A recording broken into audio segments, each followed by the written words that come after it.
وَمَا أُبَرِّئُ نَفْسِي إِنَّ النَّفْسَ لَأَمَّارَةٌ بِالسُّوءِ إِلَّا مَا رَحِمَ رَبِّي إِنَّ رَبِّي غَفُورٌ رَحِيمٌ.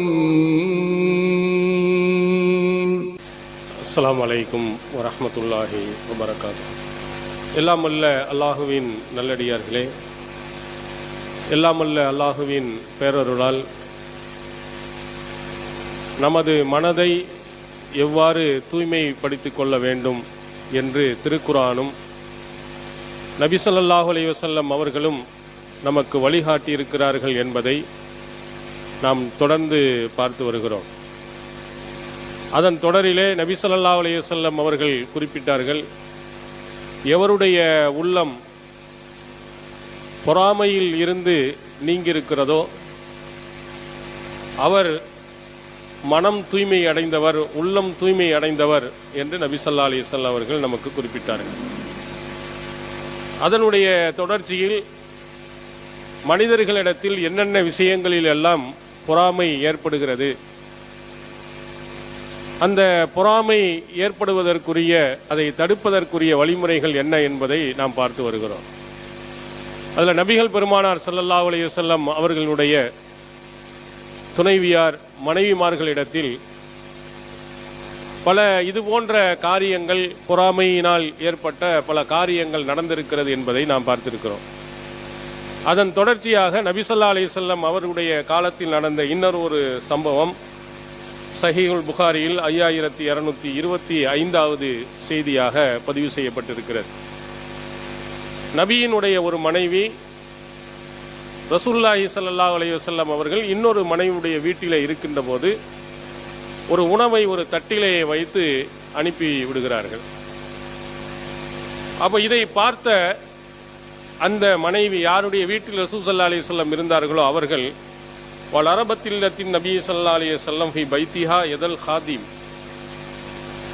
அந்த பணியாளர் கொண்டு வந்த அந்த தட்டை தட்டிவிட்டு கோபத்தில் பொறாமையில் உடைத்து விடுகிறார்கள். நபி ஸல்லல்லாஹு அலைஹி வஸல்லம் அவர்கள் இதை பார்த்து கொண்டிருக்கிறார்கள். என்னடா, அல்லாஹ்வின் தூதர் அவர்கள் என்னுடைய வீட்டில் இருக்கின்ற பொழுது நான் உணவு கொடுப்பேன், நீ என்ன அங்கிருந்து கொடுப்பது என்று பொறாமைப்பட்டவர்களாக, ரோசப்பட்டவர்களாக அந்த உணவினுடைய அந்த பாத்திரத்தை தட்டி விடுகிறார்கள். அது உடைந்து போய்விடுகிறது. அப்போ அல்லாஹ்வின் தூதர் அவர்கள் அந்த பாத்திரத்தை எல்லாம் ஒன்று சேர்த்து, அவர்கள் கோபப்படாமல், ஆத்திரப்படாமல் ஒன்றிணைத்து வைத்துவிட்டு வீட்டில் இருக்கக்கூடிய இன்னொரு ஒரு நல்ல பாத்திரத்தை எடுத்து அந்த வேலைக்காரரிடத்தை கொடுத்து அங்கே கொடுத்து விடுங்கள் என்று அனுப்பி வைத்தார்கள். அப்போது ரசூல் ஸல்லல்லாஹு அலைஹி வஸல்லம் அங்கே சொன்னார்கள், காரத்து உம்முக்கும், உங்களுடைய தாய்க்கு ரோச உணர்வு ஏற்பட்டு விட்டது, அதனால் இப்படி நடந்து கொண்டார்கள் என்றும் நபிகளார் அங்கே விளக்கம் கொடுத்திருக்கிறார்கள். இதில் இந்த சம்பவத்தில் நமக்கு ஏராளமான படிப்பினைகளை அல்லாஹ்வின் தூதர் அவர்கள் நமக்கு குறிப்பிட்டிருக்கிறார்கள். கோபப்படுகின்ற நேரத்தில், ஆத்திரப்படக்கூடிய நேரத்தில், பொறாமைப்படக்கூடிய நேரத்தில் இருவர்களுமே கோபப்படுவார்கள் என்று சொன்னால் நிச்சயமாக அது மிகப்பெரிய ஒரு சண்டை, பிரச்சனைகளுக்கு காரணமாக அமைந்துவிடும். அங்கு இருந்த ஒரு மனைவி செய்த ஒரு தவறு இப்படி நடந்திருக்கக்கூடாது, அதற்காக அல்லாஹ்வின் தூதர் அவர்கள் கோபப்படலை, ஆத்திரப்படலை. ஆத்திரப்படாமல் அழகான முறையில் அவர்களை புரிய வைக்கிற விதமாக அந்த உடைந்ததை தன்னுடைய வீட்டிலே வைத்துக்கொண்டு நல்லதை கொடுத்து அனுப்பி விடுகிறார்கள். இங்கே இருவர்களுக்கு மத்தியில் ஏற்படக்கூடிய சண்டையை நபிகளார் அவர்கள் தீர்த்து வைக்கிறாங்க. இந்த உடைந்த பாத்திரத்தையே கொண்டு போய் திரும்ப அங்கே அனுப்பினார்களே, ஆனால் அந்த மனைவி மீண்டும் என்ன செய்வார்கள், சண்டைக்கு வருவார்கள். இவர்களுக்கு மத்தியில் இன்னும் பிரச்சனைகள் அதிகமாகிவிடும். நபிகளாரும் கோபப்படாமல், ஆத்திரப்படாமல், அந்த எதிரிலே இருக்கக்கூடிய அந்த மனைவியையும் ஆத்திரப்படாமல் இருப்பதற்குரிய வழிவகையை நபிகளார் சொல்லியிருக்கிறாங்க. அப்போ கோபப்படுகின்ற நேரத்தில் இன்னொருவரும் கோபப்படுகின்ற போது அது பிரச்சனைகள் அதிகமாக்கும். இதான் ஒரு அழகான ஒரு அறிவுரையாக சொல்வார். ஒரு மருத்துவர் இடத்திலே போய் கணவன் மனைவிக்கு மத்தியில் பயங்கரமான சண்டை ஏற்படுகிறது. மனைவி எடுத்த வாயை திறந்தா ஒரே சண்டை, பிரச்சனை. இதை கேட்டுவிட்டு அந்த மருத்துவர் ஒரு டானிக் கொடுக்குறாரு, ரோஸ் கலரில். இந்த டானிக்கை உங்கள் வீட்டுக்காரரோட சண்டை போடுற நேரத்தில் வாயில் என்ன செஞ்சு ஊற்றிக்க, ஆனால் முழுங்கிடக்கூடாது, வாயிலேயே வச்சுக்கிட்டே இருக்கணும். ஒருபோதும் உங்கள் இருவருக்கு மத்தியில் சண்டை வராது அப்படின்னு சொன்னார். ஒரு மாதம் கழித்து அந்த டாக்டர்கிட்ட போய், நீங்கள் டாக்டர் நீங்கள் கொடுத்த அற்புதமான மருந்து, நான் எத்தனையோ டாக்டர்கிட்ட போனேன், ஒரு வயலும் உருப்படி கிடையாது. அமெரிக்காவில் படித்தேன்னா, லண்டனில் படித்தேன்னா, அவன் என்ன மருந்து கொடுத்தாலும் அந்த டென்ஷனை எல்லாம் குறைக்க முடியல, ஒரே சண்டையாக தான். நீங்கள் கொடுத்ததுலேருந்து ஒரு விதமான சண்டையெல்லாம் ரொம்ப அமைதியாக குடும்பம் போயிட்டு இருக்கு அப்படின்னாங்க.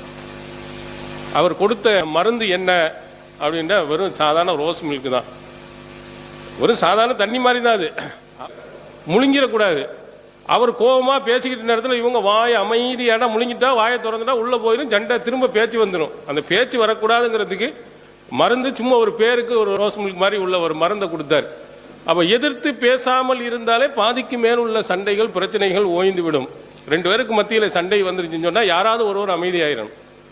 நீனும் பேச நானும் பேச அப்படின்னு என்னைக்கு வருகிறதோ அந்த சண்டைகள் மிகப்பெரிய அளவில் சண்டையாக போய்விடும். நபிகளார் அந்த தத்துவத்தை என்ன செஞ்சிருக்கிறாங்க, கடைபிடித்திருக்கிறாங்க. அவங்க கோவப்படாமல் ஆத்திரப்படாமல் அமைதியாக இருந்தாங்க. இல்லைண்டா நம்மளா இருந்தால் சொந்தக்காரங்க வீட்டிலேருந்து யாராவது வந்துச்சுன்னு சொன்னால் இப்படி உடைச்சிட்டாங்கன்னா நம்ம 4 மிதிப்போம், அங்கே பெரிய பிரச்சனை, அங்கே ஒரு சண்டை இங்கே ஒரு சண்டை, பெரிய அளவில் கொண்டு போய் முடிஞ்சிடும். இதை நபி ஸல்லல்லாஹு அலைஹி வஸல்லம் அவர்கள் அழகிய முறையில் இதை அணுகிருக்கிறார்கள் என்பதையும் நாம் பார்க்க முடியுது. அதே மாதிரி இன்னொரு சம்பவம் அன்னை ஆயிஷா சித்திகா ரலியல்லாஹு அன்ஹா அவர்கள் குறிப்பிடுகிறார்கள். புகாரில் 3821, அதே மாதிரி 3818வது செய்தியாக பதிவு செய்யப்பட்டிருக்கிறது. அவங்க ரொம்ப பொறாமைப்பட்டது, ரொம்ப ரோசப்பட்டது அப்படின்னா மற்ற மனைவிமார்களிலேயே அவங்க ரொம்ப அதிகமாக ரோசப்பட்டது யார் மேலன்னா ஹதீஜா நாயகி அவர்கள் மேல்தான். நீங்கள் பொதுவாக பெண்கள்கிட்ட இருக்கக்கூடிய இது அந்த பொறாமையில் ஆண்கள்கிட்டையும் இருக்கும், அது குறைவாக இருக்கும், பெண்கள்கிட்ட ரொம்ப ஓவராக இருக்கும். அதில் பெண்களிடத்திலே போய் இன்னொரு பெண்ணை பற்றி உயர்த்தி பேசிட்டோம்னா அவ்வளவுதான், அவங்களால ஜீரணிக்கவே முடியாது. சாப்பாடு, நீ என்ன சாப்பாடு, அங்கே போன அவங்க அக்காவோட இருக்கலாம், தங்கச்சியோட இருக்கலாம், என்ன அழகான சாப்பாடுன்றால, ஆமாம் அவன் செய்கிறது கிழிக்கிறது தெரியாதா அப்படின்றாங்க. அடுத்தவங்களை பற்றி ஒரு புகழ்ந்து சொல்லிவிட்டால், அழகாக இருக்கிறார் என்று சொல்லிவிட்டால் அவங்களால ஜீரணிக்கவே முடியாது. அதில் ரசூல் ஸல்லல்லாஹு அலைஹி வஸல்லம் அவர்கள் கோபத்தை ஏற்படுத்துவதற்காக அல்ல, உண்மையிலேயே மனப்பூர்வமாக அவங்களுடைய வாழ்நாளில் நடந்த அடிப்படையில் அவருடைய மனைவிமார்களில் ஹதீஜா நாயகி அவர்களை ரொம்ப ரொம்ப உயர்த்தி அவர்கள் பேசியிருக்கிறாங்க.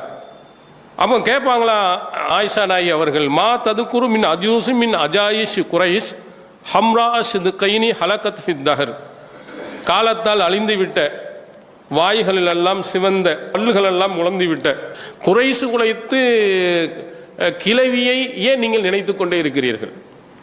ஆனால் ரசூல்லா கல்யாணம் முடிக்கும் போது இளம் வயதுலாம் கிடையாது. ஹதீஜா நாயகி அவங்களுக்கு 40 வயசு இருந்தது, ரசூல்லாக்கு 25 வயசு. ரசூல்லா தான் இளைஞர், அவங்க வயசானால 40 வயசு. அவங்களும் இறந்தும் போயிட்டாங்க. இறந்து போனதற்கு பிறகு ஒரு கிளவி வாயெல்லாம் பற்கள்லாம் உலர்ந்து வாயெல்லாம் சிவந்து போயிருக்கக்கூடிய இப்படிப்பட்ட ஒரு கிளவியை போய் ஏன் அடிக்கடி நீங்கள் நினைவு கொண்டுகிட்டே இருக்கிறீங்க? எப்போ பார்த்தாலும் ஹதீஜா ஹதீஜா. அவங்க எதுக்கு எடுத்தாலும் ரசூல் ஸல்லல்லாஹு அலைஹி வஸல்லம் அவர்கள் ஒரு ஆடை அறுத்தார்கள் என்று சொன்னால் அந்த கரியை ஹதீஜா நாயினுடைய தோழிகளுக்கெல்லாம் கொடுத்து அனுப்புவாங்களாம், அவங்களுடைய நினைவின் காரணத்தினால். சில நேரத்தில் ஹதீஜா நாயி மாதிரி குரல் கேட்டு விட்டாலே இது அதிர்ச்சி அடைந்து விடுவார்களாம் அல்லாஹ்வின் தூதர் அவர்கள். அவங்களுடைய ஹதீஜா நாயினுடைய சகோதரி ஹாலா உள்ள வரலாமா அப்படின்னு அனுமதி கேட்கும்போது அந்த குரல் ஏன்னா அவங்க தங்கச்சி தானே, ஹதீஜா நாயி மாதிரி குரல் வந்தவனே அப்படியே ரசூல் ஸல்லல்லாஹு அலைஹி வஸல்லம் இருந்தாங்க, ஹதீஜா அல்லாஹும்ம ஹாலா, ஓ ஹாலாவா அப்படின்னு. அப்பதான் சொல்றாங்க, இன்னும் எப்போ பார்த்தாலும் ஒரே நினைவு ஹதீஜா ஹதீஜா. என்ன அப்படி ஹதீஜா? அல்லாஹ் தஆலா உங்களுக்கு இதை விட எத்தனை பேர் கொடுக்கலையா? ஹதீஜா நாய் வயசுல உள்ளவங்க கொடுத்துருக்கா, இளமையாக இருக்கக்கூடிய ஆயிஷா நாய் அவர்கள் கொடுத்துருக்கா. இவ்வளவும் இருந்தும் ஏன் ஹதீஜாவை இப்படி நினைத்து கொண்டு இருக்கிறீர்கள் என்று ஆயிஷா நாய் அவர்கள் கேட்பார்களா? இன்னொரு இடத்தில் குறிப்பிடுகிறார்கள், அலா நிசாயின் நபி ஸல்லல்லாஹு அலைஹி வஸல்லம் மாகைத்து அலா ஹதீஜா, ரசூலுல்லாஹ்வுடைய மனைவிமார்களிலேயே ஹதீஜா மேல பொறாமப்பட்ட மாதிரி ரோசப்பட்ட மாதிரி நான் வேறு யாரிடத்திலே நான் ரோசப்பட்டதில்லை. ரசூலுல்லாஹ்வை பார்த்து அவர்கள் சொல்வார்களாம், அன்னஹு லம் யகுன் ஃபித் துன்யா இம்ராஅத்துன் இல்லா ஹதீஜா, இந்த உலகத்துல ஹதீஜா என்ற பெண்ணை தவிர வேறு பொம்பளையே இல்லையா உங்களுக்கு? இவ்வளவு பேர் இருக்கும்போது நீங்கள் எதற்காக வேண்டி ஹதீஜா ஹதீஜா என்றே சொல்லிக் கொண்டு இருக்கிறீர்கள் என்று ரசூல் ஸல்லல்லாஹு அலைஹி வஸல்லம் அவர்களை பார்த்து அன்னை ஆயிஷா சித்திகார் ரலியல்லாஹு அவர்கள் சொல்லுவார்களாம். இந்த மாதிரி ஒருவர் இன்னொருவரை புகழ்ந்து சொல்லும் போது ஒரு பெண்மணி இடத்தில் இது போன்ற பொறாமை ஏற்படும். அப்போது ரசூல் ஸல்லல்லாஹு அலைஹி வஸல்லம் சொன்னார்களா, ஹதீஜா நாயகி அவர்கள் இன்னென்ன மாதிரிலாம் இருந்திருக்கிறாங்க. அவங்க செய்த தியாகம் வேற யாரும் செய்ய முடியாத அளவிற்கு, மற்ற எந்த மனைவியும் பக்கத்தில் கூட வர முடியாத அளவுக்கு அவ்வளவு தியாகம் செஞ்சிருக்கிறாங்க. ஆரம்ப காலகட்டத்தில் ஓரிரை கொள்கையை ஏற்றதில் இருந்து, தன்னுடைய கணவனுக்கு பணிவிடை செய்வதில் இருந்து, பெரிய கோடீஸ்வர பெண்மணியாக இருந்து கொண்டு செய்திருக்கிறாங்க. ஒரு ஏழையான பெண்மணி இருந்தால் நீங்கள் சொல்லலாம் வேலை செஞ்சிருக்காங்கன்னு. அவங்கள விட பல கோடி சொத்துக்களை வைத்திருந்த ஹதீஜா நாயகி அவர்கள் தன்னுடைய கணவர் என்பதற்காக வேண்டி அவ்வளவு அழகான முறையில் எல்லா பணிவிடைகளையும் செய்து ரசூல் ஸல்லல்லாஹு அலைஹி வஸல்லம் அவருடைய உள்ளத்தில் அவ்வளவு அடிமனதில் ஆழமாக பதிய வைக்கிற மாதிரி நடந்திருக்கிறார். இதுதான் ஒரு மனைவி கணவனிடத்தில் எடுக்க வேண்டிய ஒரு முக்கியமான ஒன்று. அவர் இறந்து போயிட்டாங்கன்னு சொன்னா என்ன செய்யணும்னா, நினைத்து பார்த்து என்னுடைய மனைவி இப்படி இருந்தா அப்படி இருந்தால் என்று சொல்லும் அளவுக்கு இருக்கணும்.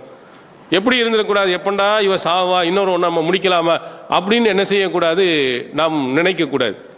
தன்னுடைய மனைவியை பற்றி அந்த அளவுக்கு உயர்வாக எப்படி நபி ஸல்லல்லாஹு அலைஹி வஸல்லம் அவர்கள் நடந்தாங்களோ அது மாதிரி மற்ற பெண்களும் நடக்க வேண்டும் என்பதற்கு ஹதீஜா நாயகி அவர்கள் மிகச்சிறந்த ஒரு எடுத்துக்காட்டு. அவருடைய காலங்களில் எல்லாம் அவ்வளவு பணிவிடைகளை செய்து நபிகளாரிடத்தில் மிகப்பெரிய நன்மதிப்பை பெற்றிருக்கிறாங்க. இதே மாதிரி ஆண்களும் சரி, ஆண்களும் தன்னுடைய மனைவியிடத்தில் எப்படி நடக்க வேண்டும் என்பதையும் ரசூல் ஸல்லல்லாஹு அலைஹி வஸல்லம் அழகா சொன்னாங்க. திருமதி என்ன ஹதீஸ் நீங்கள் பார்க்கலாம். ஹைருக்கும் லி அஹ்லி அன ஹைருக்கும் லி அஹ்லி. உங்களிலே சிறந்தவர் யார் என்று சொன்னால் உங்கள் குடும்பத்திலே சிறந்தவர். நான் என்னுடைய குடும்பத்தில் நல்லவளாக இருக்கிறேன். என்னிடத்தில் எல்லா மனைவியிடத்தில் நற்பெயரை நான் எடுத்திருக்கிறேன். நீங்க உங்க மனைவியிடத்தில் நல்ல பேர் எடுத்துட்டீங்கன்னா நீங்க தான் சிறந்தவர்கள் என்று சொன்னாங்க. அப்படி பலர்கள் எடுத்திருக்கிறாங்க. நீங்க சஹீஹ் முஸ்லிமில் நீங்கள் பார்க்கலாம்.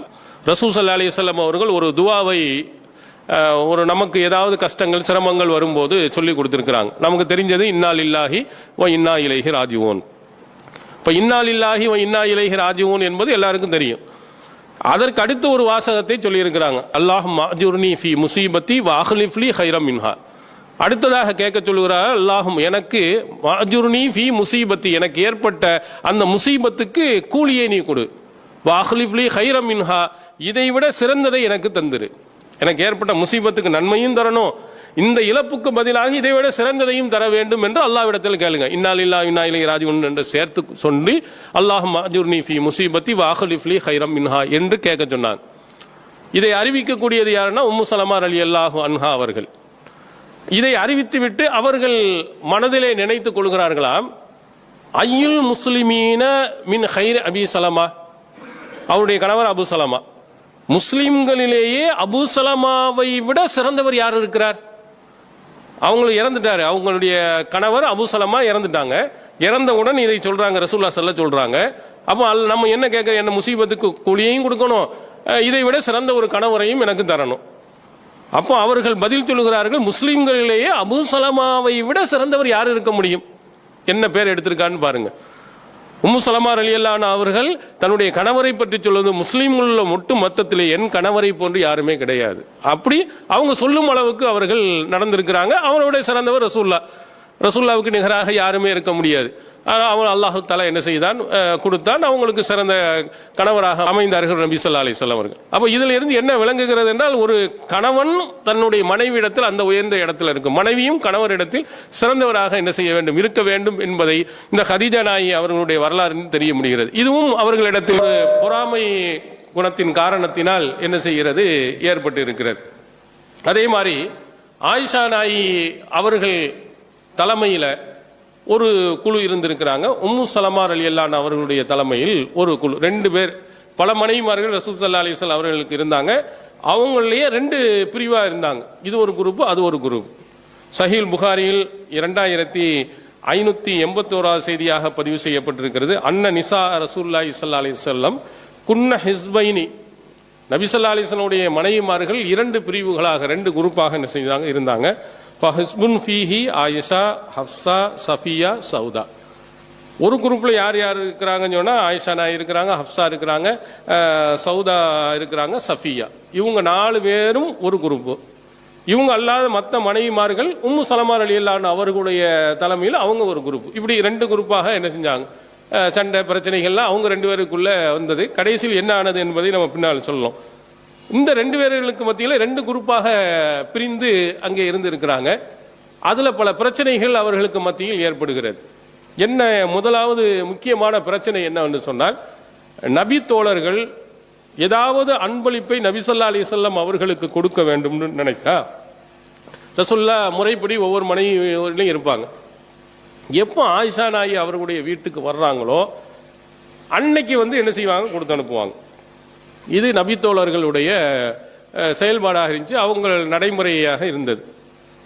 இது மற்ற மனைவிமார்களுக்கு பிடிக்கல, பொறாமை ஏற்படுது. அது என்ன, ஆயிஷா நாயி அவர்களுடைய வீட்டில் இருக்கும்போது மட்டும் நபி தோழர்கள் அன்பளிப்பை கொடுப்பது, மற்றவருடைய வீட்டில் இருக்கின்ற நேரத்தில் எதையும் கொடுப்பது இல்லை, இது என்ன முறை, இது சரியில்லையே. இதை நபி ஸல்லல்லாஹு அலைஹி வஸல்லம் அவர்கள் கண்டிக்கணும். நபி ஸல்லல்லாஹு அலைஹி வஸல்லம் அவர்கள் அந்த நபி தோழர்களுக்கு சொல்லணும், ஸல்லல்லாஹு அலைஹி வஸல்லம் அவர்கள் எந்த மனைவியினுடைய வீட்டில் இருந்தாலும் அன்பளிப்பை நீங்கள் என்ன செய்யுங்க, கொடுங்க. ஆயிஷா நாயினுடைய வீட்டில் இருக்கும்போது மட்டும் என்ன செய்யக்கூடாது, கொடுக்கக்கூடாது. ஏன்னா ரசூலுல்லாஹ் ஆயிஷா நாய் மீது அதிகம் அன்பு வைத்திருந்தார்கள் என்பது தெரிந்த காரணத்தினால் நபி தோழர்கள் அங்கே இருக்கிற நேரத்தில் பார்த்து என்ன செஞ்சாங்க, கொடுத்துக்கிட்டு இருந்தாங்க. இதை போய் சொல்வதற்கு உம்மு சலமா ரலியல்லாஹு அன்ஹா அவங்க தானே அந்த குரூப்பில் இருக்கிறவங்க, நீங்கள் போய் நபி ஸல்லல்லாஹு அலைஹி வஸல்லம் பேசுங்க, போய் ரசூல் ஸல்லல்லாஹு அலைஹி வஸல்லம் அவர்கிட்ட போய் இந்த மாதிரி மற்ற மனைவிமார்கள்லாம் இப்படி கேட்குறாங்க, நீங்கள் நீதமாக நடக்க வேண்டும் என்று சொல்கிறாங்க. எப்படி இப்னு அபு குஹாஃபாவுடைய மகனுடைய மகள், அது அபூபக்கருடைய தந்தை பேர் அபு குஹாஃபா, அந்த நேரத்தில் ரொம்ப ஃபேமஸாக இருந்தார். அவருடைய மகன் அபூபக்கர், அவருடைய மகள் ஆயிஷாட்ட எப்படி நடங்குறீங்களோ அதே மாதிரி மற்ற மனைவிமாரி இடத்திலையும் நடக்க வேண்டும் என்று மற்ற மனைவிமார்கள்லாம் உங்கள்கிட்ட கேட்குறாங்க.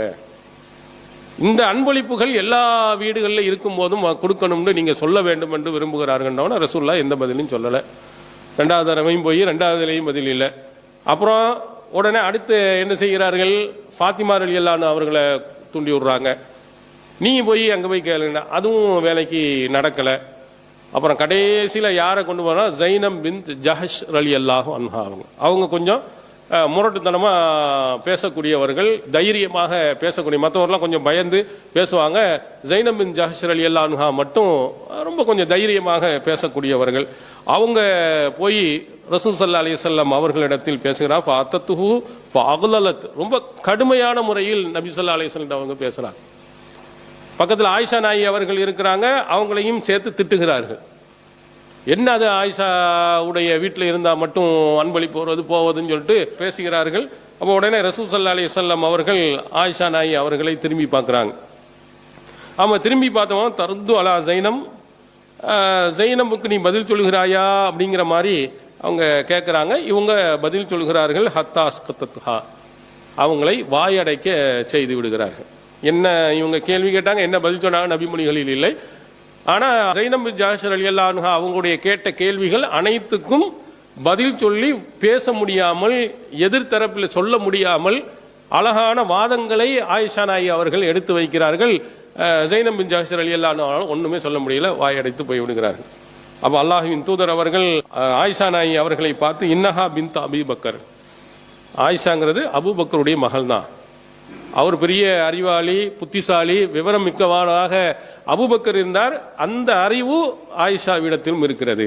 நல்லா கரெக்டாக பதில் சொல்லி முடித்து விட்டார்கள் அப்படின்னு ரசூல் ஸல்லல்லாஹு அலைஹி வஸல்லம் பெருமையாக அந்த இடத்தில் சொன்னாங்க.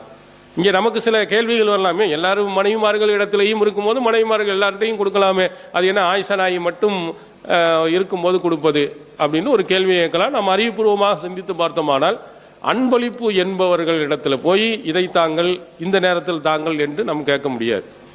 அன்பளிப்பு அவங்க விரும்பி தர்றது, அவங்க விரும்பி என்ன பொருளை தருகிறார்களோ அந்த பொருளை நம்ம வாங்கிக்கலாம். எந்த நேரத்தில் தருகிறார்களோ அந்த நேரத்தில் வாங்கலாம். ஒரு ஆள் அன்பளிப்பு தரானா, எனக்கு இந்த மாசத்துல வியாபாரம் கொஞ்சம் கஷ்டமா இருக்கும், அதனால அந்த மாசத்துல மட்டும் எனக்கு அன்பளிப்பு தாங்கன்னு ஒரு ஆள்கிட்ட சொல்ல முடியுமா?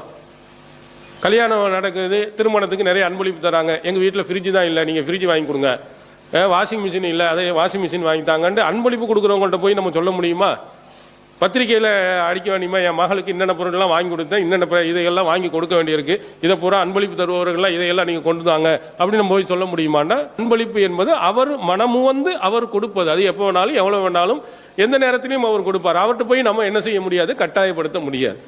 அதனால ரசூல் ஸல்லல்லாஹு அலைஹி வஸல்லம் அதை அவங்கள்ட்ட போய் இதை சொல்வது நல்லதல்லன்னு நபி ஸல்லல்லாஹு அலைஹி வஸல்லம் அவர்கள் விட்டு விட்டார்கள்.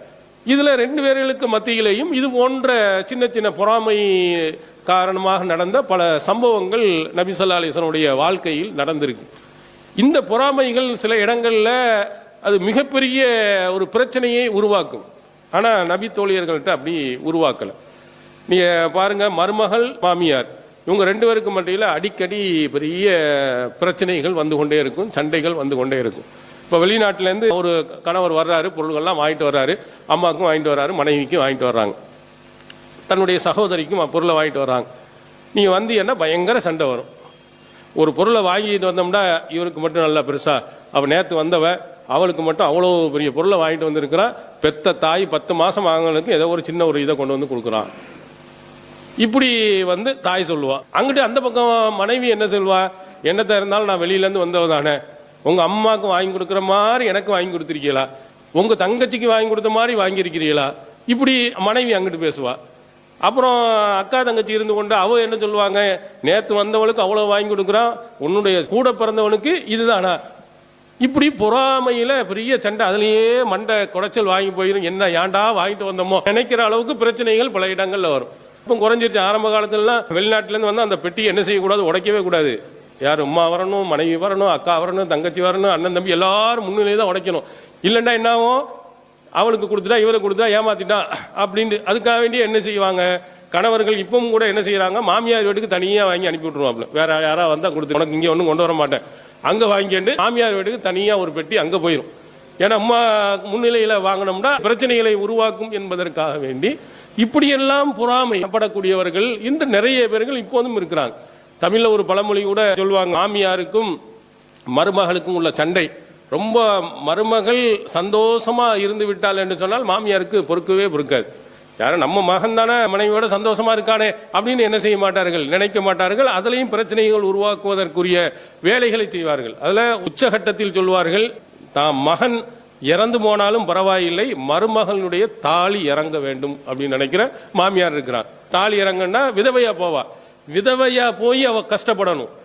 அவ விதவையா போய் கஷ்டப்படா, ஓ மகன் செத்து போயிடுவானே, பரவாயில்லை, அவன் என்ன செய்யணும், என்னை இந்த மாதிரி பேசினாலா இந்த மாதிரி செஞ்சாரா இல்லையா, அவனுக்கு கணவன் இருக்கக்கூடாது, என் புள்ள செத்தாலும் பரவாயில்லை. இப்படி பொறாமை குணங்கள் நிறைந்து பெரிய பிரச்சனைகளை செய்தவர்கள்லாம் வரும். இப்போ உள்ள நாடகங்கள் எல்லாம் நீங்க பாத்தீங்கன்னா இதே பஞ்சாயத்து தான் ஓடிக்கிட்டே இருக்கு. வருஷ கணக்கில் எல்லா நாடகங்கள்ல இது போன்ற பிரச்சனைகளை தான் வைத்து எடுத்துக்கிட்டு இருக்கிறாங்க. நபி தோழியர்களிடத்தில் இப்படி இருந்தது, அவங்க அந்த மாதிரி நடந்தார்களா?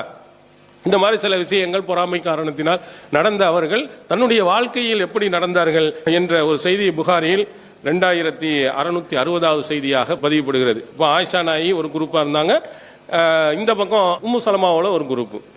ஆயிஷா நாயி அவர்கள் மீது அவதூறு சொல்லப்படுகிறது. இது ஒரு பெரிய பிரச்சனை, வரலாற்றில் நாம் எல்லாம் படித்திருக்கிறோம்.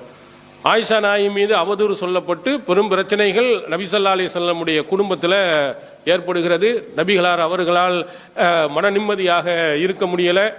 யூதர்களுடைய அந்த தீய பிரச்சாரங்கள் தீமாறி பரவி மக்களிடத்தில் எல்லாம் பெரிய அளவு கொந்தளிப்பை ஏற்படுத்துகிறது.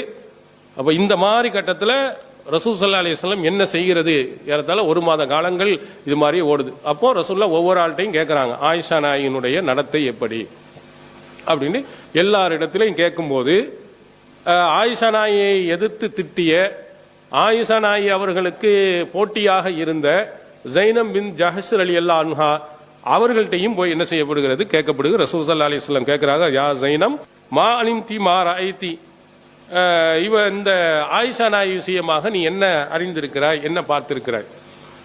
ஏன்னா ரசூல்லா வெளியே போயிடுவாங்க, வந்துடுவாங்க, இவங்களுடைய சக மனைவிகளுக்கு மத்தியில் பல விஷயங்கள் தெரிஞ்சிருக்கும். அதனால நீ என்ன கருதுகிறாய், என்ன மாதிரி உனக்கு இது தொடர்பாக ஏதாவது விவரம் தெரியுமா அப்படின்னு சொல்லிட்டு ஜைனப் பின் ஜஹஷ் ரலியல்லாஹு அன்ஹா அவங்கள்ட்ட கேட்குறாங்க. இது ஒரு நல்ல சந்தர்ப்பம். ஆயிஷா நாயின்னு எல்லாம் கூட்டம் கூட்டமா பொருளை கொடுத்தீங்களா இல்லையா, நம்ம இன்னும் கொஞ்சம் என்ன செய்வோம், பத்தி போட்டு விடுவோம். அந்த பொறாமை குணத்தினால ஆமா மோசம் அப்படின்னு சொல்லிட்டு ரசூல் ஸல்லல்லாஹு அலைஹி வஸல்லம் அவருடைய மனைவியின் அந்தஸ்துல இருந்து விலக்கி விட்டுறலாம்.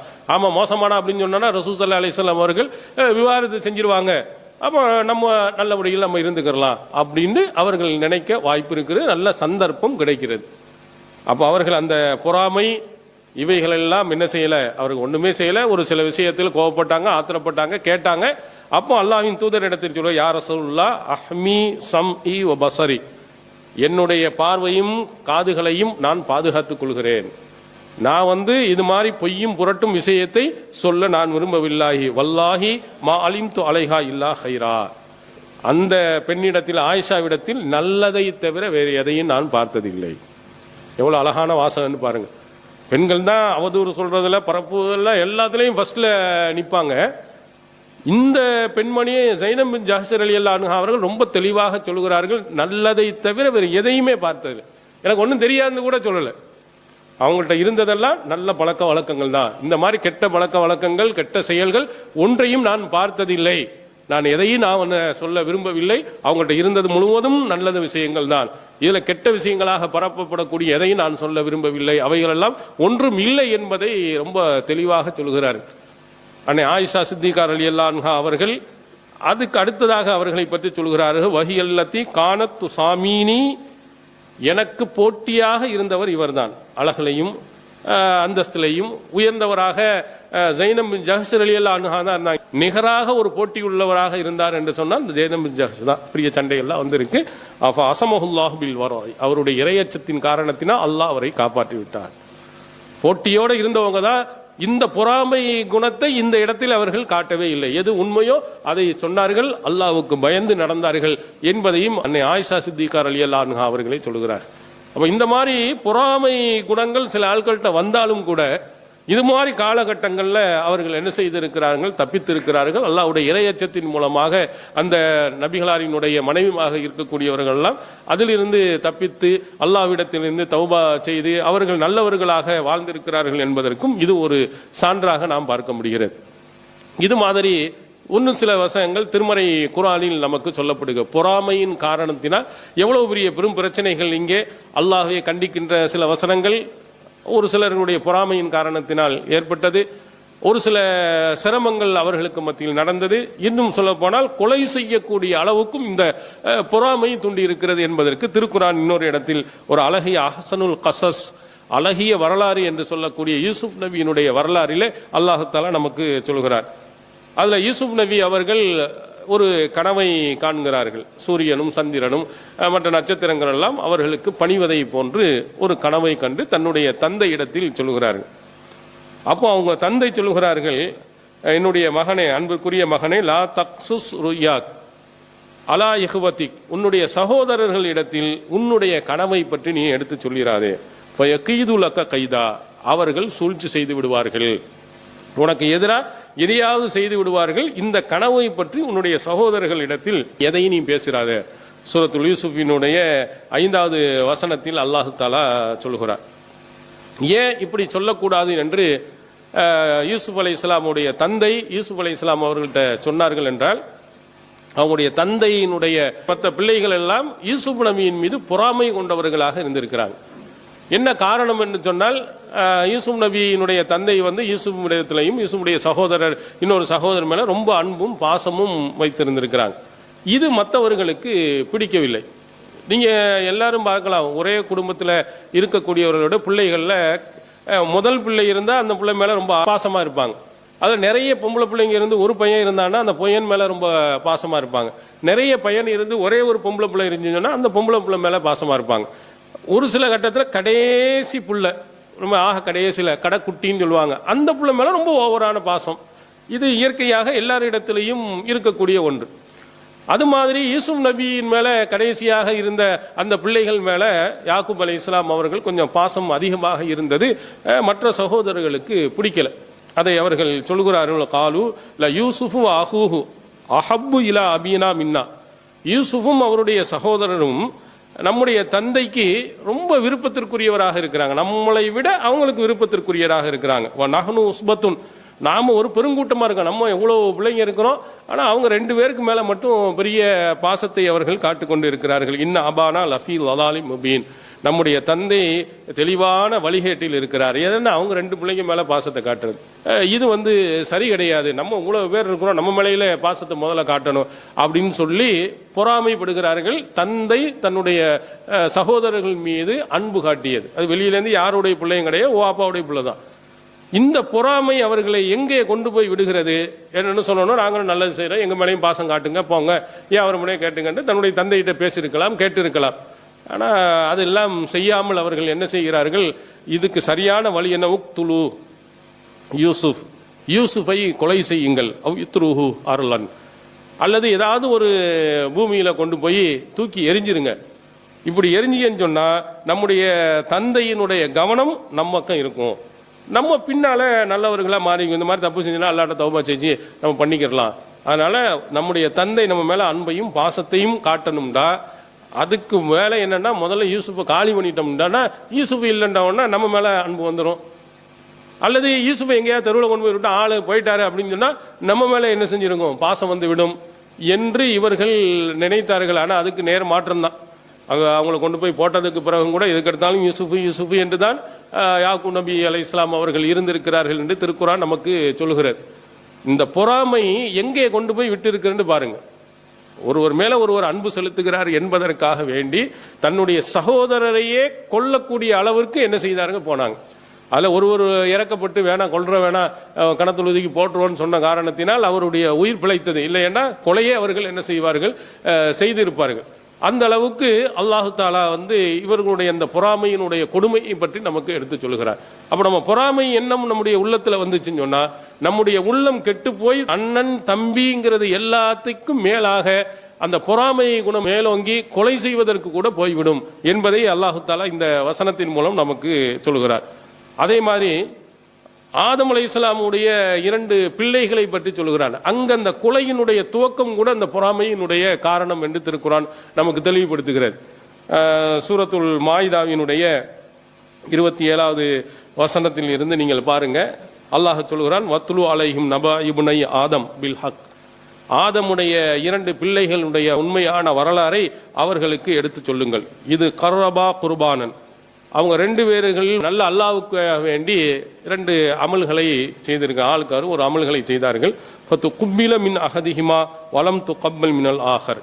அதுல ஒருவருடைய அமலை அல்லாஹு தாலா ஏற்றுக்கொண்டான், இன்னொருவருடைய அமலை அல்லாஹ் ஏற்றுக்கறல. 2 பேரு சகோதரர்கள், 2 பேரும் அல்லாஹ்வுக்கு ஒரு இபாதத்தை செய்கிறார்கள். அதை ஒன்னை அல்லாஹு தாலா அங்கீகரிக்கிறான், ஒன்னை அல்லாஹ் ஏத்துக்கறல. அப்போ ஏத்துக்கலன்னா நம்ம என்ன தப்பு செய்து இருக்கிறோம், நம்ம இபாதத்தில் என்ன தவறு செய்திருக்கிறோம், ஏதாவது தவறுகள் நடந்திருக்கிறதா, நம்முடைய குர்பானில் வேற ஏதாவது மாற்றங்கள் நடந்திருக்கான்னு யோசித்து பார்த்து அதை சரி செய்வதற்கு பதிலாக யாருடைய இதை அல்லாஹ் ஏற்கவில்லை. அவன் சொல்கிறான், அக்துல் அன்னக், உன்னை நான் கொலை செய்வேன். அது எப்படி இதை மட்டும் அல்லாஹாலா ஏத்திருக்கிறான்? அது அல்லாஹ்கிட்ட போய் முறையிட்டு அங்க போய் சண்டை போட்டா பரவாயில்லை. இவரை போய் இவன் மேல பொறாமைப்பட்டு ஏன் இது புறக்கணிக்கப்படுகிறது, இது ஏற்றுக்கொள்ளப்படுகிறது என்றால் உன்னை நான் கண்டிப்பாக கொலை செய்வேன் என்று சொல்லி அவன் கொலை செய்தான் என்று அல்லாஹ் திருக்குரானில் நமக்கு சொல்கிறான். 2 பேரு அண்ணன் தம்பிகள், உடன் பிறந்த சகோதரர்கள். அவர்கள் செய்த இபாதத்துகள்ல ஒன்றை அல்லாஹ் அங்கீகரித்தான் என்பதற்காக வேண்டி இன்னொரு சகோதரனை கொலை செய்து மிகப்பெரும் ஒரு பாவத்துக்கு ஆயிட்டான். ரசூல் ஸல்லல்லாஹு அலைஹி வஸல்லம் அவர்கள் சொன்னார்கள், புகாரியில் இடம்பெறுகிறது, இந்த உலகத்தில் எந்த பாவமான காரியம் கொலை நடந்தாலும் அதனுடைய ஒரு பங்கு இந்த மகனுக்கு போய் சேரும். ஏன்னா இவன் தான் முதல்ல சன்னல் கத்ல், கொலை என்பதையே காட்டி கொடுத்தவன். அதுவரையிலையும் கொலைங்கிறது யாருக்குமே தெரியாது. கொலை செய்ய வேண்டும் என்ற ஒரு வழிமுறையே சொன்னவன் ஆதம் அலைஹிஸ்ஸலாம் அவர்களுடைய ஒரு மகன்தான். இந்த மகன் செய்த அந்த கொலையின் காரணத்தினால் இந்த உலகத்தில் இவ்வளவு கொலைகள் எல்லாம் வருது. அதனுடைய முன்மாதிரியாகவே வந்து கொண்டு இருக்கிறது. யார் கொலை செஞ்சாலும் அதுக்கு முன்மாதிரியா இருக்கக்கூடியவனாக நீ இருப்பதின் காரணத்தினால் உனக்கும் ஒரு பங்கு இருக்கு, இந்த பங்குலேருந்து வந்து கொண்டே இருக்கும் என்று அல்லாஹ்வின் தூதர் அவர்கள் நமக்கு சொல்லி இருக்கிறார்கள். அவன் பாருங்க, 2 பேருக்கு மத்தியில் ஒரு சின்ன ஒரு பொறாமை கொலை செய்யக்கூடிய அளவிற்கு அவங்களுடைய மூளையை கெடுக்கிறது. அப்ப அந்த உள்ளம் அந்த பொறாமையில் இருந்து நீங்கி இருக்குமானால், பொறாமை குணம் அவற்றை இல்லாமல் இருந்தால் தன்னுடைய சகோதரனுடன் நல்ல முறை அவள் என்ன செஞ்சிருப்பார், இருந்திருப்பார் என்பதையும் நாம் சிந்திக்க வேண்டும். அடுத்ததாக நபி ஸல்லல்லாஹு அலைஹி வஸல்லம் அவர்கள் ஒரு அழகான வகையை சொல்கிறார். சொர்க்கத்துக்கு போகக்கூடியவர் என்று ஒருவரை வழிகாட்டினாங்க. அந்த சொர்க்கத்திற்கு போகக்கூடியவர்கிட்ட இருந்த மிகப்பெரிய ஒரு நல்ல பண்பு என்னவென்று சொன்னால் இந்த பொறாமை குணம் இல்லாமல் இருந்தது. நம்மளாம் சொர்க்கவாதி என்று சொன்னால் நிறைய தொழுது இருப்பாரு, நிறைய நோன்பு வச்சிருப்பாரு அப்படின்னு நம்ம நினைக்கிறோம். அவங்கள்ட்ட இருந்த ரொம்ப அற்புதமான பண்பாக முஸ்னத் அகமது என்ற நூலில் 12720 செய்தியாக இடம்பெறுகிறது. ரசூல் ஸல்லல்லாஹு அலைஹி வஸல்லம் ஒரு நாள் பள்ளியில் அமர்ந்திருக்கும் போது சொல்கிறார்கள், யத்லு அலைக்குமுல் ஆன் ரஜுலும் மின் அஹ்லில் ஜன்னா. இங்கே இப்போது சொர்க்கவாதிகளில் இருந்து ஒருவர் இங்கே வருவார் அப்படின்னு சொன்னார். உடனே ஒரு ஆள் அந்த நேரத்தில் வருகிறார். வத்தலா ரஜுலும் மினல் அன்சார், அன்சாரிகளிலிருந்து ஒருவர் வருகிறார். தன் திஃபு லிஹியத்துஹு மின் உலூயிஹி, அவர் ஒளி செய்தனுடைய தண்ணீர் தாடியில் அப்படியே வளர்ந்துக்கிட்டு இருக்குது. இடது கையில் செருப்பை எடுத்துக்கொண்டு அவர் வருகிறார். ரசூல் ஸல்லல்லாஹு அலைஹி வஸல்லம் சொன்னவுடன் வந்தவர் அவர்தான். அடுத்தது ரெண்டாவது நாளும் என்ன செய்கிறார்னா, இதே மாதிரி ரசூல் ஸல்லல்லாஹு அலைஹி வஸல்லம் அவர்கள் சொல்கிறார்கள், சொர்க்கவாதி ஒரு ஆள் இங்கே வருவார். இதே நபர் வருகிறார், இதே மாதிரி வந்துட்டு போயிடுறார். மூணாவது நாளும் இதே மாதிரி ரசூல் ஸல்லல்லாஹு அலைஹி வஸல்லம் சொர்க்கவாதியில் ஒருவர் இங்கே வருவார்னு சொன்னாங்க. அதே நபர் வருகிறார், போறார். அங்கே அந்த இடத்துல அப்துல்லா பின் அம்ரு பின் ஆஸ் ரலியல்லாஹு அன்ஹு அவர்கள் அங்கே இருந்துட்டு இருக்கிறாங்க. என்ன ரசூல் ஸல்லல்லாஹு அலைஹி வஸல்லம் சொர்க்கவாதி என்று சொன்னாங்க, இவரை பார்த்தால் அப்படி ஒரு பெரிய இது தெரியலையே, இவர் என்ன அப்படி நன்மையான காரியங்களை செய்திருக்கிறார் என்று பார்க்கணும் அப்படின்னு சொல்லிட்டு அவர் வீட்டுக்கு 3 நாள் போய் தங்கியிருக்கார். நீங்கள் அப்துல்லா பின் அம்ரு பின் ஆஸ் ரலியல்லாஹு அன்ஹு அவர்களை நீங்கள் பார்த்தீங்கன்னா நன்மையான காரியங்களை ரொம்ப அதிகமாக செய்யக்கூடியவர்கள் ஒருவர். ரொம்ப ஓவரா செய்து ரசூல் ஸல்லல்லாஹு அலைஹி வஸல்லம் அவர்கிட்ட புகார் அளிக்கப்பட்டு நபிகளார் அவர்கள் அவரை கண்டித்திருக்கிறாங்க. சஹீஹ் புகாரி நீங்கள் பார்க்கலாம். அப்துல்லா பின் அம்ரு பின் ஆஸை ரொம்ப ஓவரா நோன்பு வைக்கிறாரு அப்படின்னா ரசூல் ஸல்லல்லாஹு அலைஹி வஸல்லம் அப்துல்லா பின் அம்ரு பின் ஆஸ் ரலியல்லாஹு அவருடைய வீட்டுக்கு நேராக போயிட்டாங்க. என்னப்பா இப்படி நோன்பு உனக்கு சொல்லப்படுது, என்ன விவரம் அப்படின்னு கேட்கும்போது அவர் தொடர்ச்சியாக நோன்பு வச்சுக்கிட்டே இருந்தாங்க. அப்போ ரசூல் ஸல்லல்லாஹு அலைஹி மாசத்துல 3 நோன்பு வை போதுன்னாங்க. அப்போ அவர் சொல்ற, இல்லை அல்லாஹ்வின் தூதரவரே எனக்கு இன்னும் சக்தி இருக்கு, 5 7 இப்படி கொஞ்சம் கொஞ்சமாக கூட்டுகிறார்கள். இல்லை இன்னும் இருக்கு நல்லா ஸ்ட்ராங்காக இருக்கு, நல்லா நான் நோன்பு வைப்பேன். அப்போ ரசூல் ஸல்லல்லாஹு அலைஹி வஸல்லம் சொல்கிறார்கள், சும் யௌமன் வ அஃப்திர் யௌமா, ஒரு நாள் நோன்பு வை, ஒரு நாள் நோன்பு விடு. இதுதான் தாவூத் அலைஹிஸ்ஸலாம் அவர்களுடைய நோன்பு. இதை விட சிறப்பு எதுவும் கிடையாது. கண்ணுக்கு செய்ய வேண்டிய கடமை இருக்கு, உடலுக்கு செய்ய வேண்டிய கடமை இருக்கு, மனைவிக்கு செய்ய வேண்டிய கடமை இருக்கு. இதையெல்லாம் நீ கவனத்தில் வச்சுக்க. ஒரு நாள் நோன்பு வச்சேன்னா ஒரு நாள் நோன்பை கண்டிப்பாக விட்டாகணும், தொடர்ச்சியாக நோன்பு வைக்கக்கூடாது அப்படின்னு தடுத்தாங்க. அடுத்தது பார்த்தா குர்ஆன் ஓதுறது. குர்ஆனை டெய்லி ஓதி முடிச்சுக்கிட்டே இருந்தார். அப்போ ரசூல் ஸல்லல்லாஹு அலைஹி சொன்னாங்க, ஃபி ஷஹர், ஒரு மாதத்தில் குர்ஆன் ஓதி முடியும் போதும். இல்லை அல்லாஹ்வின் தூதரவே எனக்கு இன்னும் அதிகமாக சக்தி இருக்கு அப்படின்னு சொன்னோடனே அதில் கொஞ்சம் கொஞ்சமாக கூட்டிகிட்டு வந்து ஒரு அறிவிப்பின்படி 7 நாள், இன்னும் சில அறிவிப்புகளில் 3 நாளுக்குள்ளே குர்ஆனை ஓதி முடியும். அதுக்கு மேலே என்ன செய்யக்கூடாது, நீங்கள் குர்ஆனை ஓதி முடிக்கக்கூடாது. இது யார்? அப்துல்லா பின் அம்ரு பின் ஆஸ். நல்லறங்கள் என்று சொன்னால் ரொம்ப அதிகமாக அவர் செய்யக்கூடியவர். குர்ஆனை கூட தினமும் ஓதிக்கொண்டு இருக்கக்கூடியவர், தினமும் ஓதி முடிக்க வேண்டும் ஆர்வப்படக்கூடிய அவர்களிடம் 3 நாள். இப்போ கூட இந்த ரமலானுடைய மாதங்களில் சில ஊர்களில் பார்த்தீங்கன்னா இந்த 20 ரக்காயத்திலேயே 1.25 ஜுசுவையே காதில் கேட்க முடியாத அளவு கொடுக்குறோம். அல்ஹம்துலில்லாஹ் இப்படி தான் கேட்குமே தவிர என்ன ஓதுகிறார்கள் என்று தெரியாது. அவ்வளோ வேகத்தில் 20 ரக்காயத்தில் 1.25 ஜுசு ஓடிப்பாங்க. இப்போ என்ன வரக்கூடிய 27ஆம் நாள் இரவு இந்த வேலூர் மாவட்டங்களில் சபீனா தொழுகைன்னு ஒரு தொழுகை வச்சிருக்கிறாங்க. அந்த தொழுகை நீங்கள் பார்த்தீங்கன்னா 27வது இரவில் முழு குர்ஆனையும் 20 ரக்காயத்தில் ஓதி முடிக்கிறது. எப்படி முழு குர்ஆனையும் முடிக்கிறது? 6000க்கும் மேற்பட்ட வசனங்கள் என்ன வேகத்தில் போகிறார்களோ என்று தெரியல. கெட்டுன்னு ஓதி இரவு முழுவதும் ஓதி இது ரொம்ப சிறப்பு என்று நோட்டீஸ்லாம் அடிப்பாங்க. ரசூல் ஸல்லல்லாஹு அலைஹி வஸல்லம் சொன்னதே பார்த்து அங்கே ஓதக்கூடியவருக்கே 3 நாள் தான் அதிகபட்சம். அதுக்கு முன்னாடி என்ன செய்யக்கூடாது, குர்ஆனை ஓதி முடிக்க கூடாது என்று நபி ஸல்லல்லாஹு அலைஹி வஸல்லம் தடை செஞ்சிருக்கிறாங்க. இவங்க 20 ரக்காயத்தில் அவரையும் 24 மணி நேரம் இருந்து ஓதிக்கொண்டு இருப்பது, இவங்க 20 ரக்காயத்தில் ஓதி முடிப்பது, இப்படி ஒரு கேலி கூத்துக்கள் இன்றும் என்ன செய்ய நடக்குது. இதெல்லாம் கூடாது என்று நபி ஸல்லல்லாஹு அலைஹி வஸல்லம் அவர் அப்துல்லா பின் அம்ரு பின் ஆஸ் ரலியல்லாஹு அன்ஹு அவர்களை கண்டிச்சிருக்கிறாங்க. அது 3 நாளைக்கு குறைஞ்சி என்ன செய்யக்கூடாது, குர்ஆனை முடிக்கக்கூடாது. அதே மாதிரி ஒரு நாள் நோன்பு வச்சேன்டா ஒரு நாள் நோன்பு வைக்காமல் இருக்க வேண்டும். இவர் இபாதத்துகளில் அவ்வளோ ஓவர். இப்போ இவர் சும்மா இருப்பாரா? ரசூல் ஸல்லல்லாஹு அலைஹி வஸல்லம் சொர்க்கவாதின்னு சொன்னாங்கண்டா, அவர்கிட்ட என்ன அப்படி இருக்குன்னு ஆர்வத்தோடு போகிறது.